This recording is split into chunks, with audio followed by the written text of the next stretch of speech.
Okay, welcome back to D8+1. Once again, on the same theory of always kind of gross domestic producting yourself out type thing. It's in this type of thing. You've got 7th level spells, and I'm looking at the spells in a PHB, and I'm trying to think of all the most popular means of those types of spells as a growth material that any DM wants to really see you non-Moby Dick classic read in high school or in that type of sense. And I'm seeing 35 spells here, and it's abjuration, conjuration, divination, enchantment, evocation, illusion, necromancy, transmutation, and the universal. And out of those types of things, out of 35 of them, only 8 out of 35 I could really think were things that any DM is dying to see occur, or anything I really have seen out of like my experience amongst other people.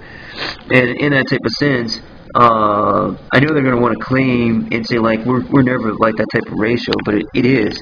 It really is. Man, I was really surprised that the necromancy wasn't more used, but not surprised about the evocation or the enchantment.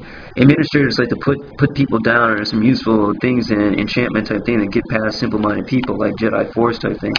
And evocation, well, that's the burn stuff. So I knew they were almost going to bat 100% in evocation. But necromancy is everybody's like bit soul thing, as far as to use that type of power of necromancy and the dead and play golf like in that type of sense, or a Twilight thing. And it really didn't score that well. It was only 1 out of the 4 spells in necromancy I could think, which was Finger of Death. But that's I guess the command control administrator thing. Just die. So it just. But in that type of sense, then the necromancy spells weren't that used, and I guess it does make sense because in a way necromancy spells are kind of like the old Dragon magazine witch spells, and those things were highly biased and unbalanced type thing. So I could see why I guess in some storylines that they weren't wanted to be pursued upon, but at the same time not pursuing upon those types of spells limits the very creation of somebody playing a high-level witch or a high-level necromancer, and that's something you as a playability need to include. So in that regard, I was making a ratio for it and wanted to express that, and so I took that 8 out of 35 and divided it out in non-fraction form and converted it to decimal. That's 0.22857, or in a percent form, it's 22.85%.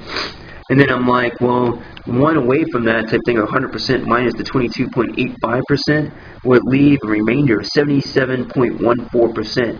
And I was looking through the book, and they're like, in the preface, or near the preface of the player's handbook, there's a customer response outlet. And that customer response outlet type thing, that 77.14% would be the demand of people to play their necromancy type thing, as far as to have the power to play high-level necromancy. In the 22.857%, that was more or less a value of their, how would you want to say that? It's like their CPI or something of that nature. And their CPI, that's their classified product improvement type thing as far as from the company towards the user. That's their advancement in the cause of leaving them the Finger of Death type thing to play as a high-level necromancer, and really there is no need to consider anything else because they already gave them 1 spell to consider it 7th level spell. And I was like, that's an appropriate way of saying how management feels about their power to deliver a higher product or more of a product to them by giving them just the 1 spell, and then they can, everybody else can like buzz off type thing. And that's not really the highest ability.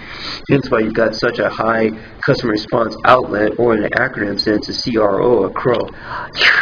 That's why they're crowing, because they want more, necromancy playability up at the upper levels type thing. The same with the rest of the spells. And so I thought that was interesting, and I created that type of index.